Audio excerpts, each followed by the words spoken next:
Teleimpacto, lo que necesitas saber.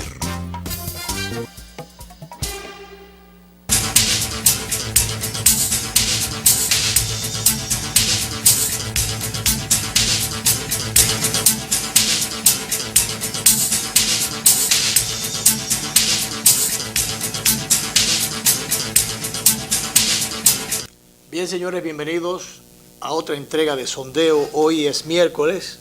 Deseamos el mejor de los provechos el ombligo de la semana a los que están con nosotros a esta hora, como siempre, que son fieles. Al ser miércoles esperábamos al doctor José Pérez Manuel Hernández. como Pérez Hernández, como todos los miércoles, pero no sé, el doctor tiene la libertad de venir cuando él quiera. Sí. De manera que si él viene, bienvenido. Sí, lo estaremos esperando. Y si no, al otro miércoles. Sí. Porque, como diría Cornelia Margarita en su momento, Somos así. somos así, así somos. Así somos. Sí. Mira, Luis, sentiste las aguas de ayer en la madrugada, en la noche y en la madrugada cayó. Mira, fue en la madrugada, pero yo no me di cuenta, porque hoy fui por el ensanche Luperón, en la casa de los padres ya fallecidos, pero tengo unos familiares allí y le doy vuelta. Entonces vi que el patio estaba mojado. Cayó. Como yo donde vivo está todo encementado, No te diste ni cuenta me di que llovió. Digo, pero vea, que cuando llovió, me dice, no, llovió anoche. Una buena agua y en Moca causó un desastre. Ah, fue así. Sí, en Moca los ríos, porque los ríos ya están saturados con las aguas que han caído. Sí. Y el río de Moca, el río Cibao, que se alimenta de varios afluentes, creció desmesuradamente, se llevó 48 pequeñas viviendas que siempre están mal. Pero eso fue ayer. Anoche. Porque La gente amaneció. Porque ya esa gente- parecía como que ya lo de el ciclón Matthews había pasado. Y estos son efectos todavía. Digo, ya no son de Matthews, ya Matthews se fue. Esto es como que se llama, es una muchacha ahora, el nombre. Nicole. Nicole está tomando fuerza y convirtiéndose en ciclón. Pero mientras tanto, lo que te quiero decir es que nosotros tenemos 200 damnificados en Moca hoy, no sé, y que están clamando la asistencia del Estado. Que le devuelvan parte de lo que se va para Haití. Yo creo que hay que llevarle algo a los mocanos. Mira, porque las imágenes que vi en la televisión fueron muy tristes. Hoy básicamente la atención en el país está centrada en la cuantiosa ayuda o considerable ayuda que se le lleva al vecino país, dispuesta por el gobierno del presidente Medina después que él con el homólogo pero provisional haitiano se reunieran. Entonces él le preguntaba en qué mayormente le hace falta, en qué podemos ayudarle, y le dieron unas listas de prioridades. Y bueno, hoy va un cargamento de más de 15 camiones. Sí. O 15, dije 15, dije no, yo, no, 500 camiones. Dije 15, 500 camiones, pero no son 500 camiones, porque hay unos equipos pesados que van para reparar, para trabajar, pero de todas maneras es una ayuda cuantiosa. Y significativa lleva ayuda en materia de víveres, de comestibles y de distintas otra naturaleza. Los comedores económicos se van a establecer allí para ofrecer miles de raciones de alimento, pero en crudo. Sí. Y ayuda de distintas naturalezas. Entonces, bueno, parte del equipo... Medicina también, parte del equipo gubernamental cogió para la frontera. Allá andaba el ministro de las Fuerzas Armadas, el secretario de Obras Públicas, que parece que coordina. Bueno, el jefe de la coordinación es el ministro administrativo, José Ramón Peralta, pero el ministro de Obras Públicas tiene parte importante de esa coordinación y estaba, oí una transmisión esta mañana por la Z que estaban instalados allá en la zona fronteriza y estaban presentando una panorámica. Estaba también el vocero de la presidencia, Roberto Rodríguez Marchena, andaba por allá también. Que la recibió el jefe del gabinete haitiano, que señaló que él realmente hablaba de la reunión del presidente Medina con su homólogo haitiano y diciendo que el presidente Medina, bueno, pues fue muy espontáneo, como tú dices, ofreciendo la ayuda, pero destacó además que la ayuda privada ha sido significativa. O sea, grupos privados... Sí, eso es respuesta a alguna gente que estaba diciendo, bueno, pero si el sector privado se está instalando allí, tiene negocios allí, hace negocios, se beneficia del comercio, pues no es justo que colabore. Y entonces no, parece que se hizo sin mucho aspaviento la colaboración del sector privado, y entonces este funcionario de Haití pues hizo la aclaración, aunque no citó a nadie en particular, pero generalmente estas colaboraciones siempre vienen. Sí, generalmente. No, y hay gente, porque oí al doctor Claude Jiminian, que ya tiene un convoy, que él tiene experiencia, dijo por la pasada. Dice que en otras ocasiones han hecho operativos médicos y una serie de cosas. Y él va con médicos. Él va por su lado y tiene ya algunos canales establecidos. Y oí también a uno de los jóvenes que participa, un exdiputado apellido Peña, que participa en una emisora de la mañana, y decir que creo que él es evangélico y pertenece a las iglesias evangélicas. Él dice que las iglesias evangélicas tienen canales ya organizados a través de instituciones haitianas para ofrecer este tipo de ayuda, y que además es una ayuda permanente a través de algunas organizaciones. Es una ayuda cuantiosa y permanente. En algunos casos es ayuda de iglesia a iglesia. O sea, iglesia a iglesia. Sí, pero ya ellos tienen su aparato. Esto vino a colación. Su estructura montada y los canales de cómo hacer llegar aquello sin que haya dificultades. La aclaración se hizo porque el gobierno de alguna manera exhortaba a los que quisieran colaborar con Haití en esta situación de inclemencia, de dificultades, que canalizaran las ayudas a través del gobierno, por razones de seguridad, para evitar que lo que ocurrió en algún momento cuando el terremoto en el 2010, que llegaron unas ayudas, pero después era tanta la presión que había sobre la gente que hubo gente como que salió huyendo de allí. Masas hambrientas le cayeron atrás y tuvieron que salir huyendo. Entonces también eso da lugar entonces a que la seguridad de las personas que van a colaborar se ponga en riesgo, y ponga en riesgo la propia vida. Entonces, para evitar esas cosas, el gobierno hizo ese oportuno llamado.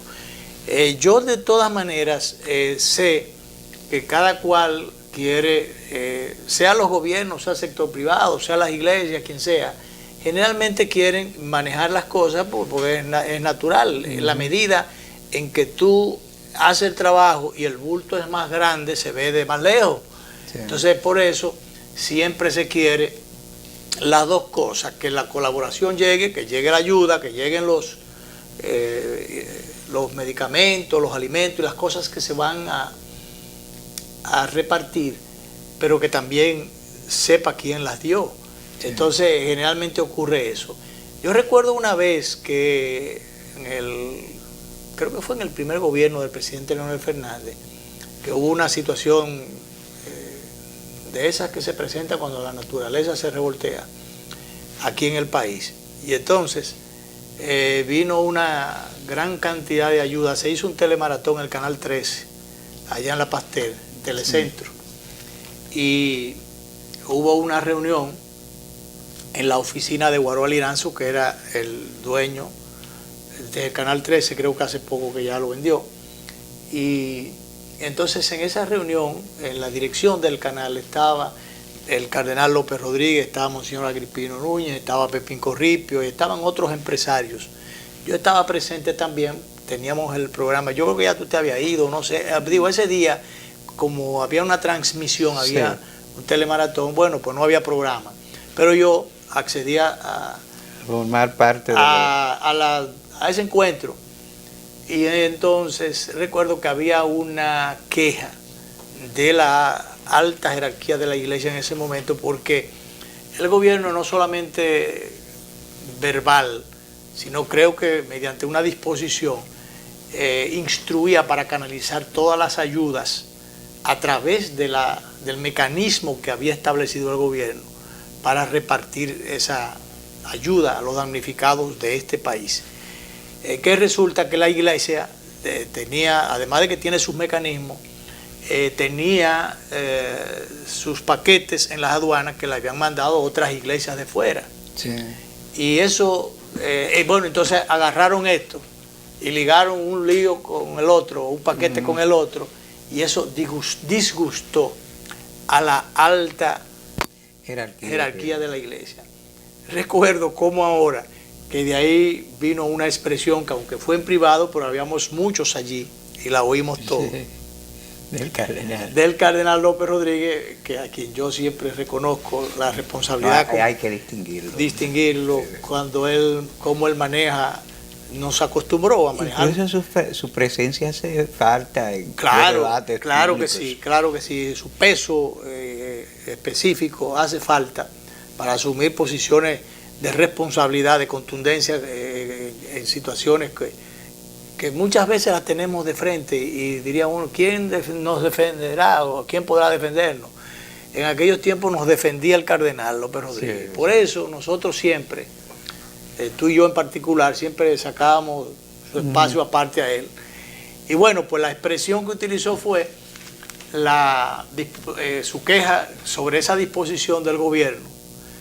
Y que alguien le dijo, no, porque es que hay una disposición que el gobierno dispuso, que cosas y están en las aduanas. Entonces él le decía, esas son cosas que no se le hace caso, no se le hace caso, o sea, no se le hace caso.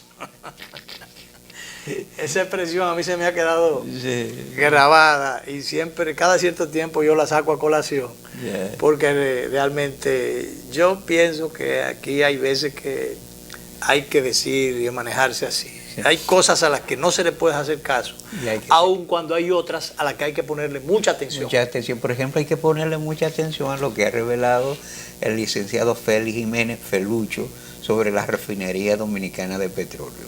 Él dice que bueno, tú sabes que el Estado le vendió el 49% de las acciones a PDVSA. Evidentemente que los problemas de Venezuela son muy acentuados y dice Felucho que él no sabe cómo, pero se ha colado que PDVSA podría colocar en el mercado de valores en venta esas acciones. Se supone que debe presentárselas primero al Estado Dominicano. Sí. Que realmente, bueno, las acciones que porque el Estado Dominicano le vendió inclusive a Venezuela, sí.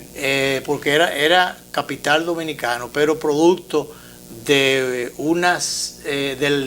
¿cómo se llama esto? De la deuda que el país tenía, era mayor y tiene todavía con Venezuela, a través de los suministros de petróleo.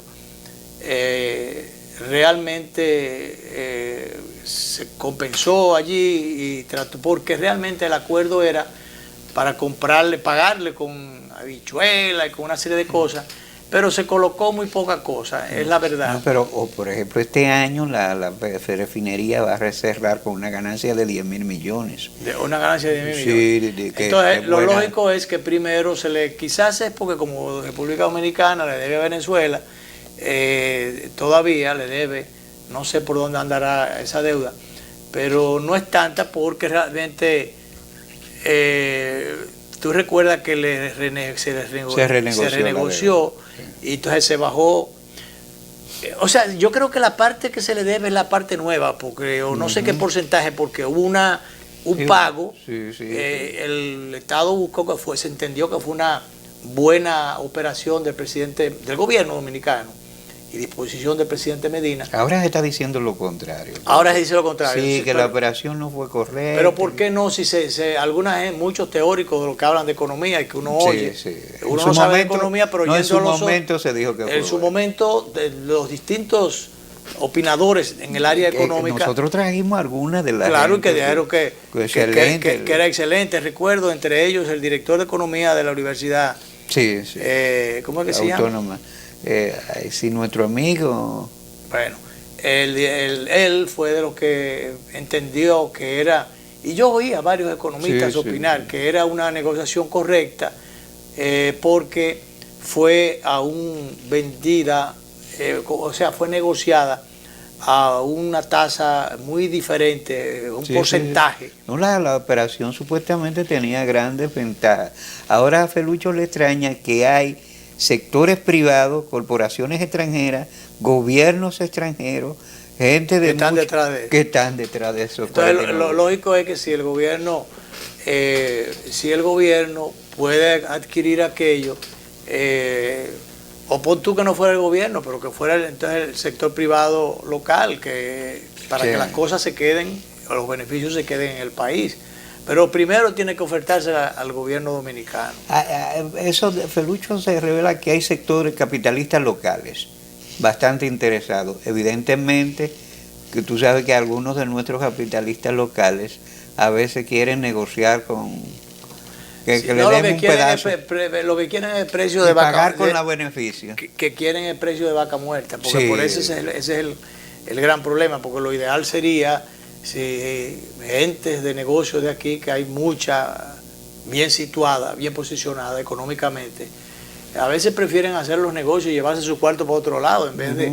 Porque de nacionalistas no tienen nada. Ellos quieren chupar la sangre al pueblo, pero en sentido general...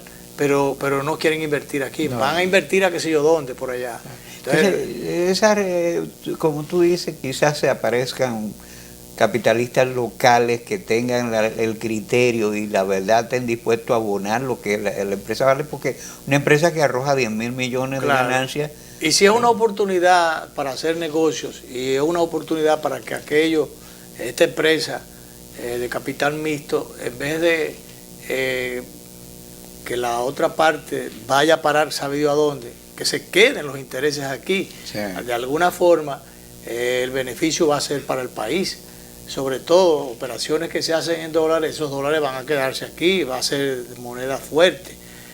Pero yo realmente a veces no estoy tan optimista en cuanto al entusiasmo que pueda tener algunos empresarios dominicanos por invertir aquí, por hacer negocio aquí. Siempre se ve que prefieren irse a otro lado. Imagínate que todos los capitales que hay aquí tuvieran el interés de desarrollar cualquier renglón de la industria. Vamos a meternos en este renglón que es un renglón virgen. Incluso el mismo caso que ya hay unos cuantos empresarios que han estado invirtiendo en Haití, estableciéndose en la zona fronteriza. Esa es una inversión correcta e importante, porque tú me dirás, bueno, que están invirtiendo, utilizan capital o mano de obra mayormente haitiana y barata, y lo de barato es muy relativo. Eso te iba a decir. Pero mano de obra haitiana, porque yo no creo en lo de barata, porque ya yo conozco. Pero a mí me parece que es bueno que se queden allá. Pero lo bueno de eso es que se producen oportunidades de trabajo y se les quita allá, o en la zona fronteriza, y se les quita presión. Porque esa gente que se puede quedar allá, que puede trabajar allá, y aunque esas empresas sean dominicanas o estén a la orilla del territorio haitiano, sea de aquel lado o sea de este lado, pero eso le quita presión al territorio dominicano. Además, de hecho, muchos técnicos dominicanos encuentran trabajo en esas empresas, que eso no se puede negar. Claro, y por cierto que estaba mirando que creía que era aquí, pero después leí que en Estados Unidos, que página 8, que le habían suspenden deportación de haitianos. Yo creía que eso era aquí, y resulta que no, que eso es en Estados Unidos. Bueno, ante la nueva desgracia. Ante la nueva desgracia que le pasó con el huracán Matthew, los Estados Unidos decidieron suspender temporalmente una nueva política de deportación de haitianos que estén en el país sin autorización. Eso lo dijo el secretario de Seguridad Nacional, John Johnson. Sí, porque tú sabes que la Naciones Unidas ha hecho una evaluación de la gran destrucción. Hay más de 200.000 niños sin escuela en este momento. Sí, pero agregó que el gobierno pretende reanudarla en el futuro. No. Entonces yo cuando vi eso digo que que por la devastación han suspendido la deportación de haitianos, pero ven acá, eso está suspendido. En el caso nuestro, eso está suspendido hace mucho, o sea, la ley está ahí y es letra muerta porque o la ignoran las autoridades dominicanas para aplicarla, o la ignoran los haitianos para cumplirla. Así es. Entonces, además de que se dijo que hasta se anunció que no habían deportaciones, lo cual realmente yo no lo vi bien desde el primer momento. Que en el caso local, cuando se anunció esto, fíjate que Estados Unidos aclara de una vez, eso es provisionalmente, eso es durante un tiempo, pero olvídate que o lo seguirán haciendo sin decir que lo están haciendo, o eso no va a durar mucho. En el caso local, en el caso de nuestro país, sencillamente hace un paquetón de tiempo que no se está deportando a nadie. Lo que están es agarrando a algunos, aguantando a algunos de los que están allá todavía y que quieren penetrar a veces masivamente para pasando muchísimo trabajo nuestra tropa tratando de detener aquella oleada, man. Sí, porque hay veces que son oleadas que quieren pasar y todos los días ellos devuelven 80, que yo qué, pero hubo una ocasión pero 80 frente a un montón de gente que entra. Esos son los que quieren pasar abiertamente por los puntos fronterizos, pero los puntos de control, de chequeo.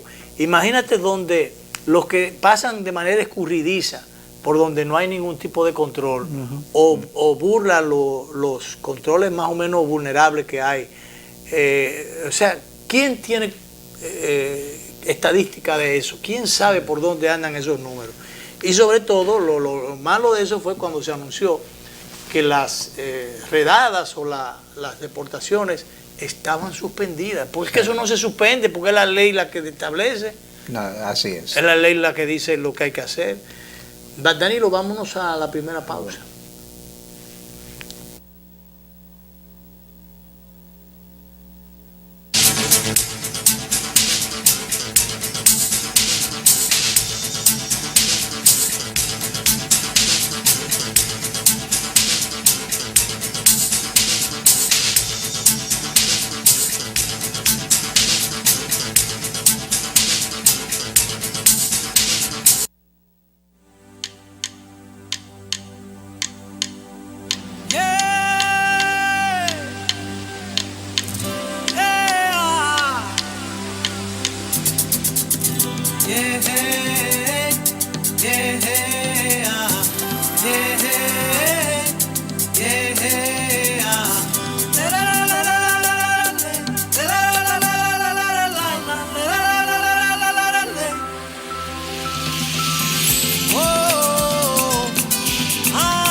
Despierto con su aroma, con su compañía y su alegría.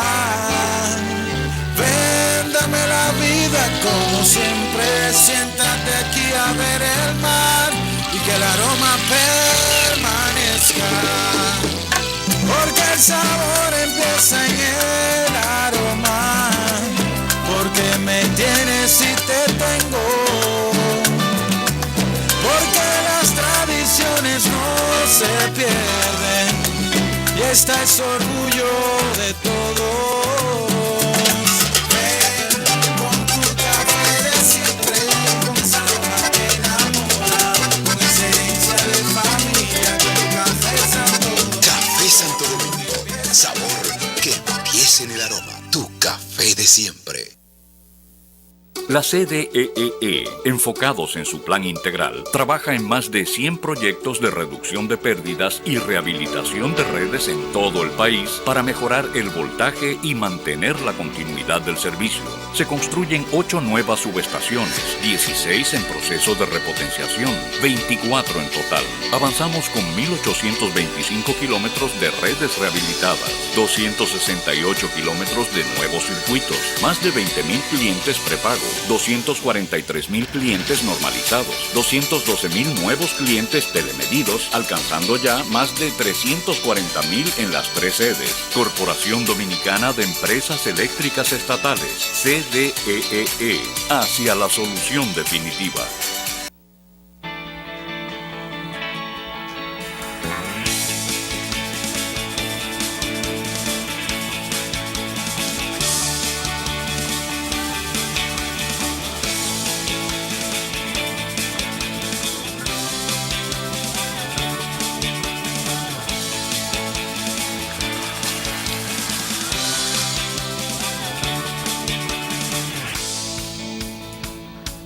Dale millas a tu vida. Ahora también cambia tus millas para pagar tu tarjeta de crédito y los impuestos de boletos aéreos. Entra a popularenlinea.com y descubre todo lo que puedes hacer con ellas. Popular, a tu lado siempre.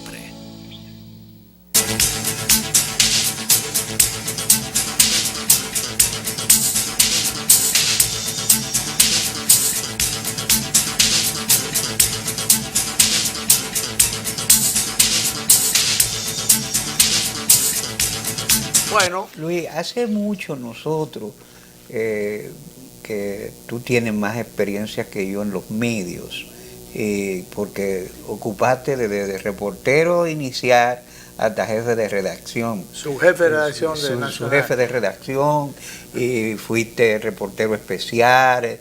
O sea, tú tienes una gran experiencia en los medios y puedes ventilar la diferencia que hay entre los medios de hoy y los de ayer. A veces no es que uno vea el tiempo pasado mejor, pero los periódicos de otro tiempo, cuando no estaban en manos de corporaciones, a veces no dejaban de tocar temas sensibles. Entonces ayer pasó algo en Santiago que a mí me ha extrañado, que ningún periódico lo... Entonces, dicen, no dejaban de tocar, o sea, sí, todos los temas que tuvieran un interés noticioso eran tocados. Sí, sí. Aunque fuera, uno le pudieran dar un relieve mayor, sí, un realce mayor que otros, o sea, determinaban, porque hay veces que los periódicos, antes y ahora, coinciden, el principal titular tiene, sí, la misma noticia, porque bueno, esa es la principal noticia. Pero hay otras veces que el grado de importancia que siempre se lo da el director del periódico, dependiendo de X factores. Pero el problema es que ahora hay, como los periódicos, los medios en sentido general, los más grandes, son o pertenecen a corporaciones económicas, sí, a grupos, sí, económicos. Entonces hay temas, no es que no necesariamente no los trate, sino que dimensionan las cosas, a veces distorsionan algunas, sí, cosas. Y a veces los relegan a un lugar muy, muy intrascendente. O sencillamente no lo ponen, sí, sencillamente no lo ponen, porque o a veces inician unas campañas sobre tal o cual aspecto que puede ser interesante, pero para ellos como grupo, o para un sector, pero no necesariamente para la sociedad dominicana. Yo siempre he resaltado aquí, desde el momento en que los periódicos comenzaron a poner anuncios, sí, pequeños, llamados en primera plana, pero como anuncios, ya no, sí, como información, porque algo antes, que los tradicionales directores, me refiero a Herrera y Germán Emilio, eso no lo permite, y Freddy Gastón, los 3 directores por excelencia de periódicos que hubo aquí en este país. Entonces, uno era director del Caribe, Germán Emilio, otro, don Rafael Herrera del Listín Diario, emblemático director del Listín Diario, y Freddy Gastón Arce del periódico El Nacional.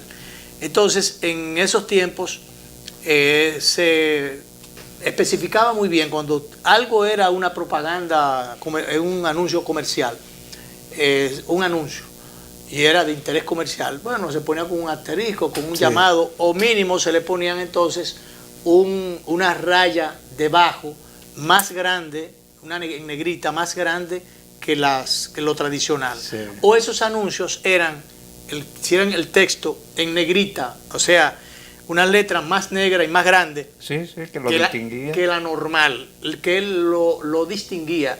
Eso generalmente al público común y corriente, al lector común y corriente, no se le ha dado la información para que entienda que se trata de un anuncio, pero lo que más o menos conocemos de un poquito de esas cosas, sabemos de qué se trata.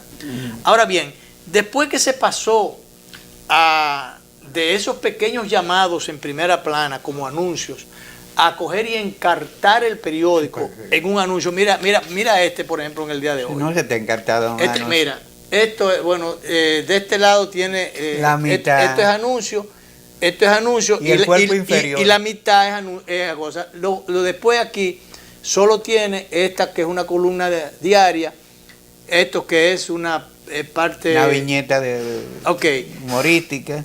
Humorística y un par de noticias más o menos curiosas que tiene aquí. Pero eso es casi un anuncio. Pero esta parte aquí adelante es todo anuncio, todo. Entonces está encartado. Entonces el periódico es aquí, esto. Sí. Esto es lo que es el periódico. Y aún así, también este periódico tiene esta parte ya que comienza el periódico, pero después de estar encartado, lo que te indica a ti que la parte comercial es más importante que el periódico como noticia, como opinión, como todo, como medio que debe educar, orientar. Sí. ¿Cuál es la otra cosa? E informar. Al revés, informar, orientar, educar. Las tres esencias razones básicas de las funciones del periódico. No, entonces el periódico también te tiene otro anuncio, aquí arriba te tiene otro, tiene 3 anuncios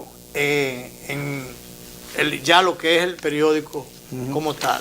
Entonces, así no, eso le pierde automáticamente lo que era la primera plana y la página editorial. La página editorial, que estaba el editorial del periódico y artículos del periódico. Yo no he visto necesariamente que metan, si la página de opinión está al centro, en la parte céntrica del periódico, que le metan anuncios, pero hubo un día que eso fue famoso, que la página de opinión de un periódico X por ahí se quedó.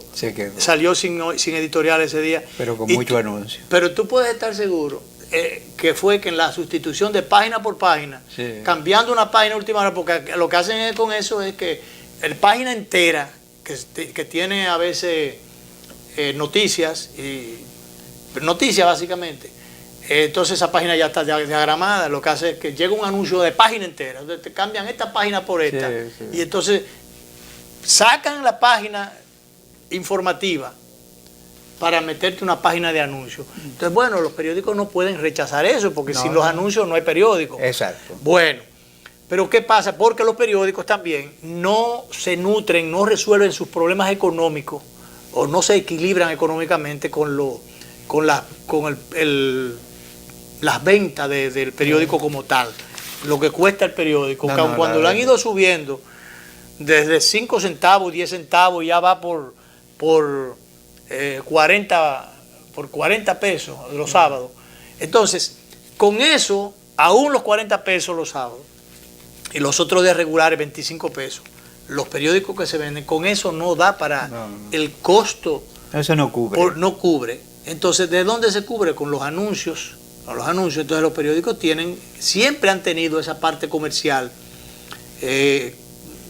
como parte importante o principalísima, pero nunca, en otros tiempos, por razones de ética y de muchas otras cosas más, nunca, aun cuando fuera esa realidad económica una parte prioritaria, nunca secundaban la ética y la delicadeza, nunca la secundaba por razones económicas.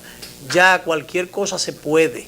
Sí. Entonces te iba a decir que una noticia que para mí es alarmante, por ejemplo, me da mucha tristeza cuando voy a Santiago y veo que yo quiero mucho mi ciudad, pero cuando veo que los barrios están ya cundidos de drogas, que hay varios puntos de droga, a mí me hace sentir muy triste, sobre todo porque se generan vendetas. Por ejemplo, antes de ayer mataron a una persona imputada de ser traficante de droga, una de esas vendetas entre narcotraficantes. Pero ayer la Dirección de Droga hacía un allanamiento y encontró droga, ¿tú sabes qué? Una niña de 6 años. Los traficantes están usando a niños porque son unos desarmados estos traficantes. Entonces, ese hecho de quién es claro, porque es como ellos es un hecho alarmante. Como ellos están maleados y ellos son proclives a sospechas, entonces ¿qué se piensa? ¿Qué se hace? Bueno, vamos a coger un niño o un anciano, porque la justicia se supone, no, porque se supone que ni uno ni otro están tan dados a andar o a ser manejadores. La niña de estaba estas cosas. sentada en un lugar donde se está ubicado como punto de droga, pero tenía los bolsillitos del vestidito llenos de crack. Un crimen. Sí, es un crimen exponer a esta niña a esa situación. No se evidentemente el nombre de la niña y apellido no se revelan por razones no hay necesidad legales. Tampoco, porque tampoco se va, además de que está prohibido por la ley, ella no es responsable de eso. No. Con eso tampoco se va a resolver nada. Lo que es que pero es un hecho que debe ser tratado como un elemento de alarma de dónde está llegando el narcotráfico en la vida dominicana. Ahora, cuando nosotros que somos de provincia, cuando uno ve, yo me pasé la mayor parte del tiempo aquí, pero siempre he estado yendo a Ocoa. No, tú nunca has estado ausente de Ocoa.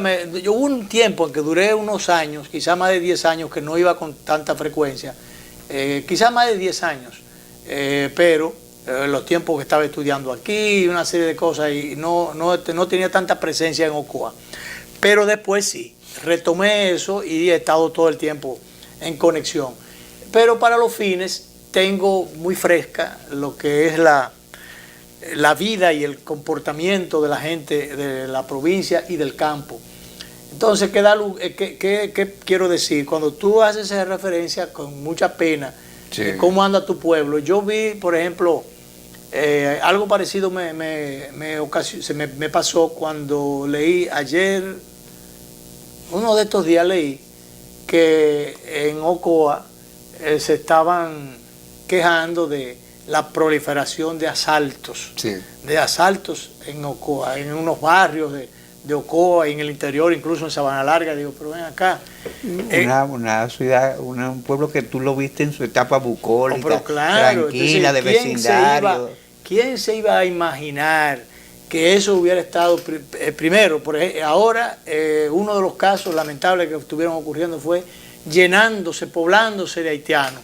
Ese pueblo, no porque uno lo diga por racismo, pero un pueblo tradicionalmente, bueno, de gente blanca, un moreno, no haitiano, resaltaba entre aquella. Entonces ahora los haitianos, ya no por morenos, sino por haitianos, resaltan mucho más. Claro. Y entonces, bueno, eso está lleno de haitianos, por donde quiera. Fundido. Entonces ya ese es un elemento que al que no está acostumbrado a esas cosas, le llama la atención y hasta le mortifica. Pero cuando uno ve también lo que decía, esa proliferación de asaltos, de cosas que realmente uno no veía, esas cosas no se daban. En pueblos o en provincias donde todavía no era provincia, por ejemplo, cuando yo vivía allá, viví un tiempo allá, donde había una solidaridad, donde había una integración y una integridad también de la gente. Y realmente, ¿quién se atrevía a hacerle daño a otro? Era todo lo contrario, siempre la mano amiga. Por ejemplo, en mi caso, en el barrio donde yo me crié, que es un barrio que en Santiago tiene fama de violento, que es el barrio de La Joya, pero se distinguía más por el carnaval, hay una careta joyera, y la gente era solidaria. Tú veías gente que sí se peleaba, se discutía, sobre todo en la parte más baja del barrio, pero había mucha solidaridad y, como tú dices, mucha integridad de personas que colaboraban con el vecino, vivían pendientes de las cosas, cuidaban sobre todo a los niños, porque yo recuerdo, yo iba hasta la parte baja del barrio, donde mamá me decía que a veces que no fuera, pero yo iba. Pero aparecía muchísima gente que me cuidaba. Sí, mencionaste niños, ya nos vamos a la pausa final. Ya que mencionaste niños, pues, ayer le dieron una carrera a 2 o 3 gentes, entre personas, entre ellas un capitán. Yo no sé si ahí puede haber alguna confusión, pero el asunto es que 3 ciudadanos, entre ellos un capitán uniformado, que estaban llamando a una niña, no sé si colegiala, ven acá, Boca Chica. Sí. Entonces, oí al papá hablar, que dice que no, que a ella solamente se le llamó para que yo, que tú no tienes que llamar a nadie. No. Entonces ya esa gente están en apuros de, sobre todo el capitán, que está identificado, que está con su ropa y su uniforme y todo, pero que estaban los 3 y realmente estaban llamando a la niña y la niña salió huyendo. Entonces puede haber quizás una distorsión, una confusión en el caso. Sí. A lo mejor para lo que la llamaban no era para lo que se sospecha, pero que ¿para qué la están llamando? ¿Para qué la están llamando? Entonces ya hay una situación. Es muy probable que a ese capitán le cueste el rango, la ropa. Sí. Este caso, y a los otros no sé qué cosa. Pero lo cierto es que, señores, si la gente anda chiva, más tuerta que una guinea, por la cuestión de los atracos, por los asaltos y de estos casos de los secuestros o secuestros de niños. Secuestro y desaparición de niños, hay que tener cuidado, ser cuidadoso con estas cosas.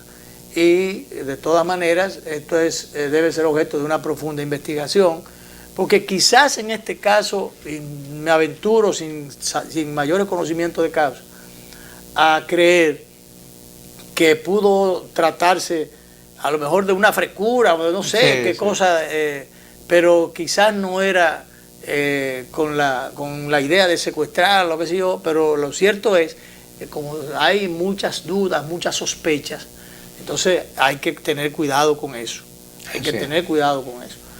Vámonos a la pausa final.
Despierto con su aroma, con su compañía y su alegría.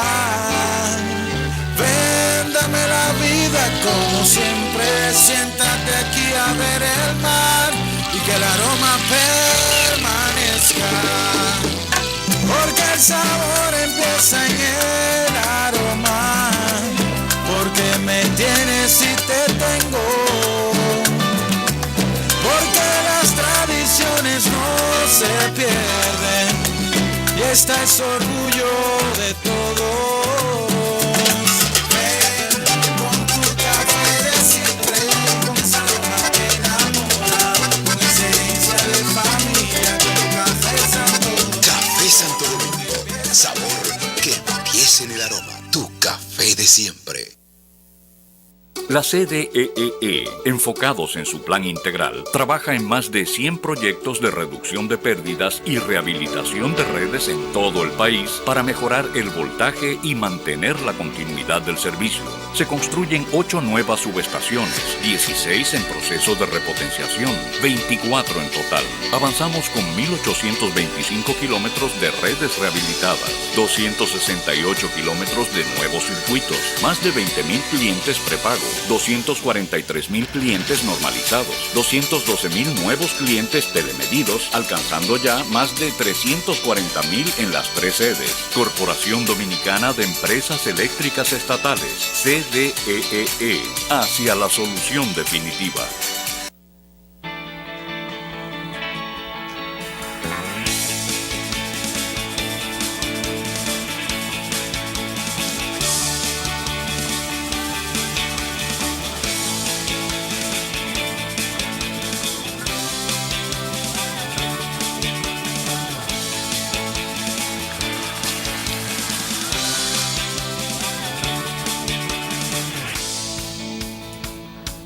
Dale millas a tu vida. Ahora también cambia tus millas para pagar tu tarjeta de crédito y los impuestos de boletos aéreos. Entra a popularenlinea.com y descubre todo lo que puedes hacer con ellas. Popular, a tu lado siempre.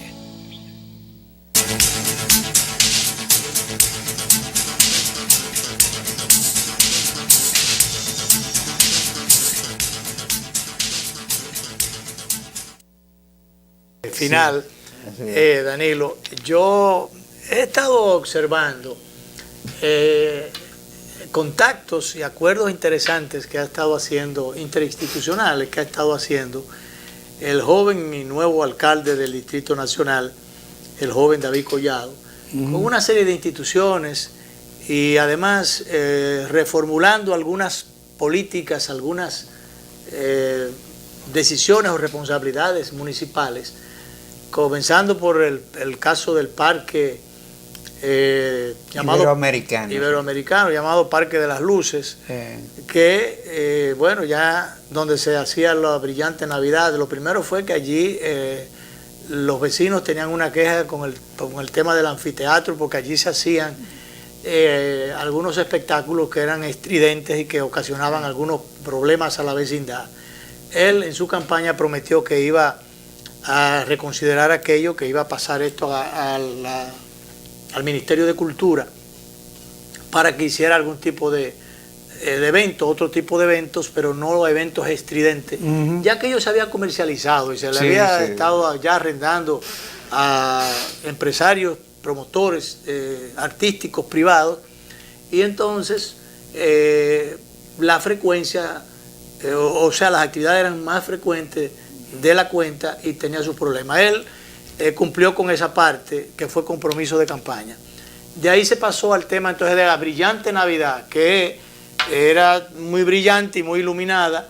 Se desplazaban los barrios, gente de todos los barrios, y eso se llenaba para la temporada navideña.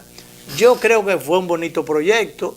Se anunciaba que eran básicamente la colaboración de empresas privadas que aportaban para esto. Había varias empresas. Había varias empresas que colaboraban, pero de todas maneras parece que se han hecho algunas auditorías, se han hecho algunos cruces, y se ha estado diciendo, yo no sé hasta dónde es así, que habían algunos, y eso costaba 30 millones o 40 millones, que sé yo cuánto, entonces que varios departamentos del propio ayuntamiento participaban con, yo no sé hasta dónde es así, pero oí esa versión en el día de ayer.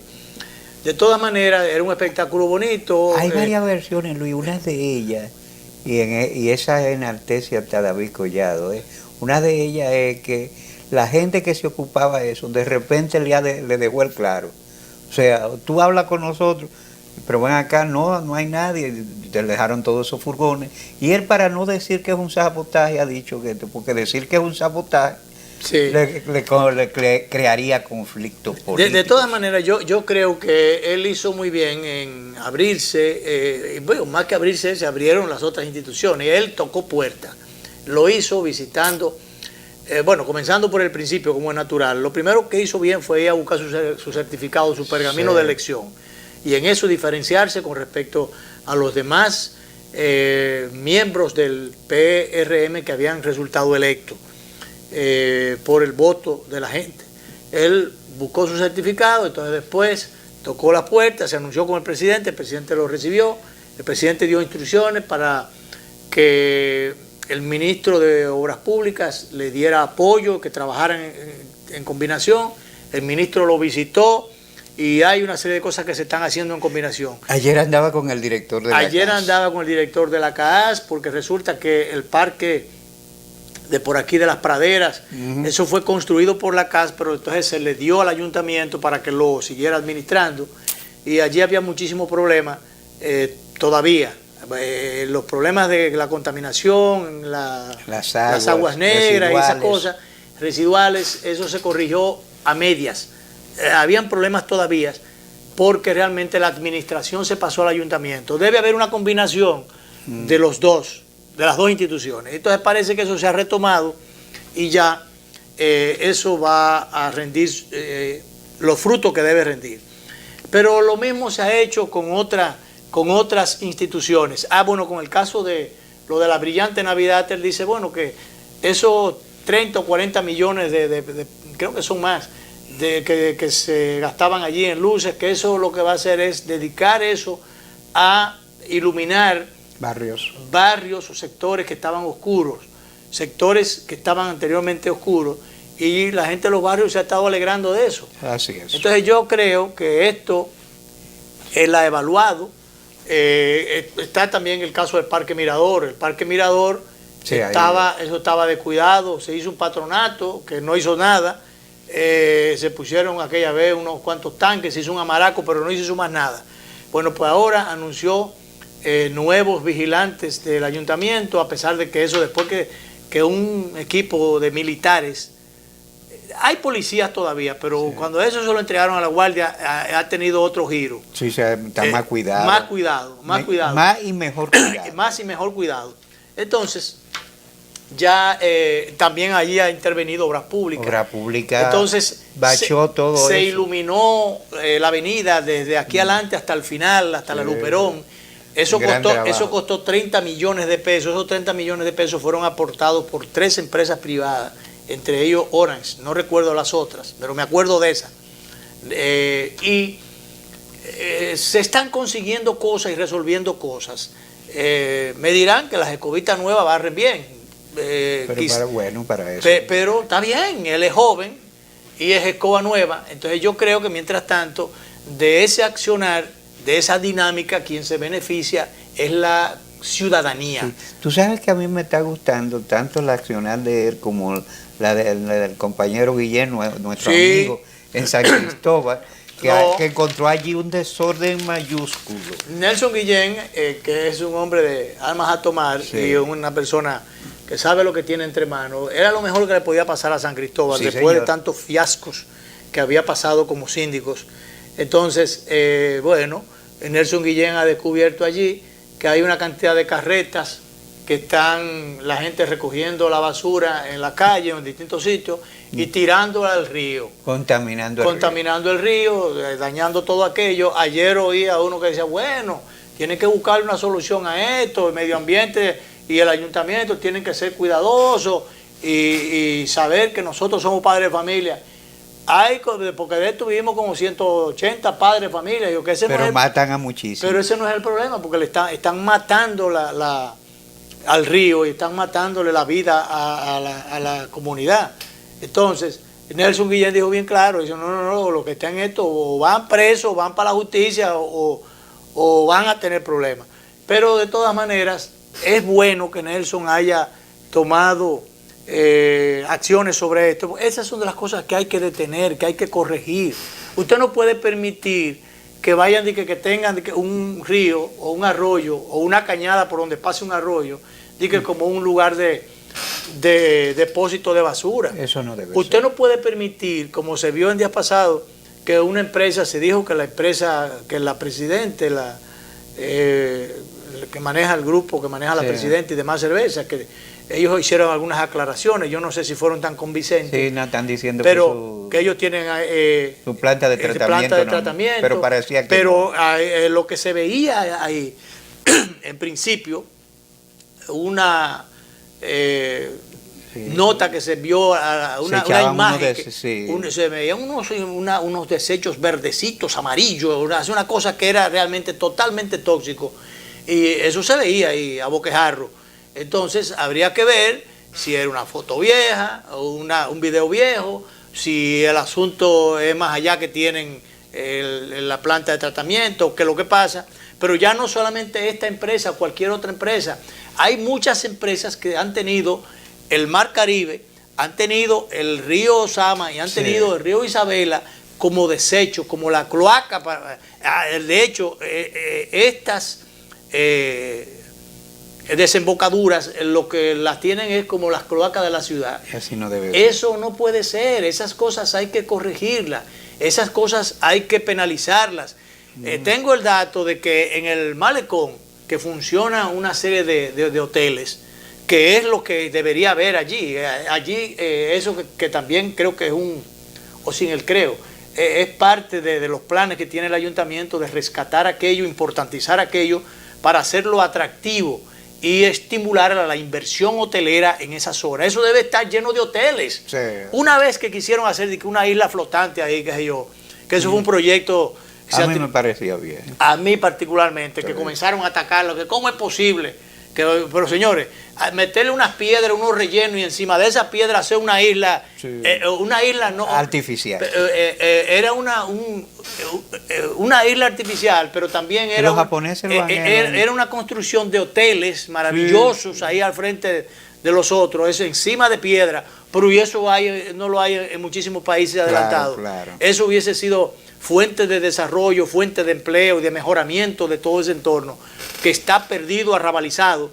Entonces, creo que el ayuntamiento, en la nueva gestión, está por entrarle a eso, y eso es muy bueno. Pero te iba a decir que tengo el dato de que, o la información, y más que la información, la versión, de que todos esos hoteles que hay ahí a lo largo del Malecón, que deberían haber más, de todos esos hoteles, solo uno tiene planta de tratamiento de sus aguas residuales, de manera que eso es muy grave. Si ahí que hay tanta, en esa desembocadura del Mar Caribe, hay tanto desagüe y tantas cosas, y solamente un hotel tiene planta de tratamiento, eso es grave, eso es muy grave, y debería merecer la atención y la corrección de las autoridades. Yo creo que es tiempo de irnos. Y mañana vamos a estar de nuevo, si Dios quiere.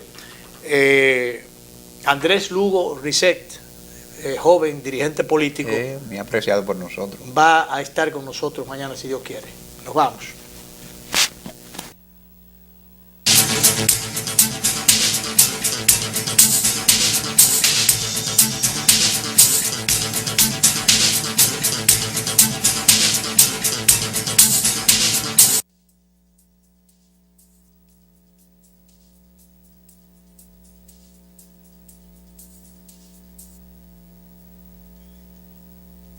Lo que necesitas saber.